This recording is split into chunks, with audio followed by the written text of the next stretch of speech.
Persib kalah. Tapi anehnya, Bojan Hodak tersenyum. Bukan karena nggak peduli hasil nih, tapi karena dia melihat sesuatu yang nggak kelihatan di scoreboard.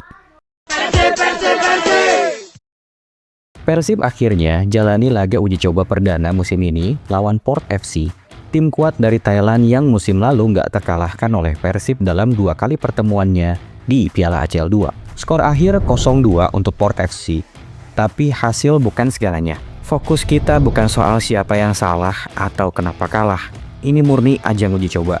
Bojan Hodak benar-benar memanfaatkan momen ini untuk mencoba seluruh pemain barunya dan juga bereksperimen tentunya. Hampir semua pemain baru itu diturunkan loh kemarin. Kita sebut saja seperti Alham Rahehanusa, Luciano Guacokea, William Marsilio, Sadil Ramdhani, Alfreanda Dewangga. Mereka turun di babak pertama, langsung jadi starter. Dan di babak kedua, giliran Patricio Matricardi dan Bergwinho yang masuk nih. Kalau misalkan kita lihat formasinya, kemarin itu Bojan Hodak ya menggunakan di 4-3-3. Tapi saat build up bisa berubah jadi 3-4-2-1. Salah satu momen menarik yaitu ketika Febri Haryadi masuk pada posisi bek kanan, Dewangga bergeser jadi center back, nutup posisi Jupe yang harus keluar lebih cepat karena cedera. Lalu kombinasi Febri dan Sadil di sisi kanan agresif banget. Ini mungkin jadi andalan baru Persib di musim ini, yang bikin makin menarik. Meski baru latihan seminggu, chemistry pemain mulai terasa. Bojan sendiri bilang ini bukan soal siapa yang menang atau kalah,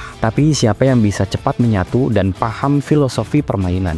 Dan jangan lupa 2 pemain muda yang lagi bersinar gitu ya, yang juga ikut diturunkan pada pertandingan kemarin, yaitu adalah Zulkifli Lukmansyah dan Nazril Alvaro. Mereka berdua mainnya pede, kelihatan banget mentalnya kuat bahkan di bawah tekanan sekalipun. Nazril sempat bikin blunder sih, tapi tetap tenang. Ini pelajaran penting buat jam terbangnya mereka. Apalagi di babak pertama, Zulkifli sempat membuat soloran yang hampir aja membuat gol. Ini tanpa menghilangkan respect kepada pemain muda lain yang ikut main juga ya, kayak Kevin Pasha misalnya yang juga bermain kemarin. Tapi karena 2 nama sebelumnya emang lagi rising star aja sih. Jadi kenapa Bojan senyum meski kalah? Karena dari eksperimen ini dia lihat kombinasi, potensi, dan identitas tim yang mulai terbentuk. Musim belum mulai, tapi fondasi udah mulai kebangun nih. Menurut kalian Zulkifli dan Nazril udah pantas belum masuk starting 11 musim ini? Atau ada talenta muda lain yang layak dikasih kesempatan bermain lebih? Tulis di komentar ya. Persib musim ini yang dicari bukan cuman pemain mahal, tapi yang siap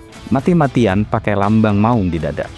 Gitu cenah. Dan Boboto, Piala Presiden 2025 ini lagi-lagi makan korban dari skuad Persib Bandung. Ini udah kayak langganan tiap tahun ya.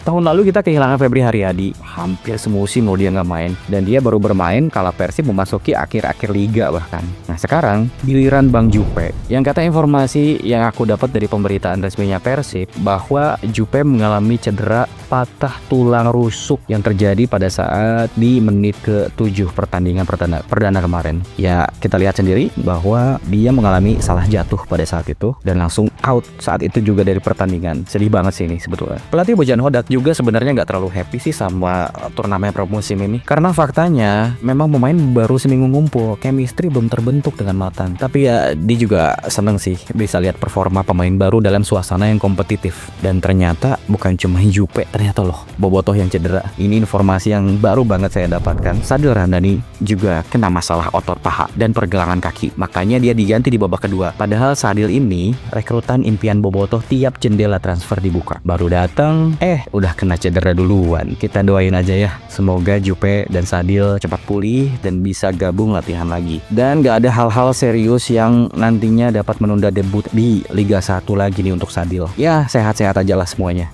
Min. Soalnya setelah turnamen ini Persib juga ada rencana untuk visi ke luar negeri. Kita cuma bisa support ya dan kirim doa yang terbaik untuk Persib Bandung. Malah aku ini juga ada yang bikin was-was sih sebetulnya. El Preman atau si Ramon Tangke apa sih sebutannya itu belakangnya, ribet, agak susah ya nyebutnya ya. Yang belum lama gabung juga ya, dia juga, dan juga belum latihan intens gitu, takutnya kalau langsung diturunin bisa bahaya. Ya kalau Julio Cesar sih baru datang, jadi pasti akan adaptasi dulu, karena adaptasi ini butuh waktu bro. Tapi ada kabar baik juga nih, PT LIB berhasil datengin mantan petinggi J-League atau Liga Jepang. Beliau bakal jadi competition manager. Dengar-dengar pengalamannya udah 16 tahun di Liga Jepang loh. Semoga bisa bawa angin segar buat Liga 1 dengan kebijakan merupakan yang menjadi terobosan. Dan satu lagi, Persib dan Dewa United dapat izin menambah satu pemain asing lagi. Jadi total dapat 9 pemain asing ya. Tapi tetap ya, maksimal 6 yang boleh main di lapangan. Sisanya mengawali pertandingan dari bench. Ini lumayan banget sih buat persiapan di level AC ya. Menurut kalian Bobotoh, Persib perlu nambah pemain asing di posisi mana lagi nih? Komentar di bawah ya. Jangan lupa subscribe, like, comment, and share ke Bobotoh yang lainnya. Kita dukung Persib bareng-bareng dan doain pemain kita cepat pulih dari cederanya. Amin. Wassalamualaikum warahmatullahi wabarakatuh.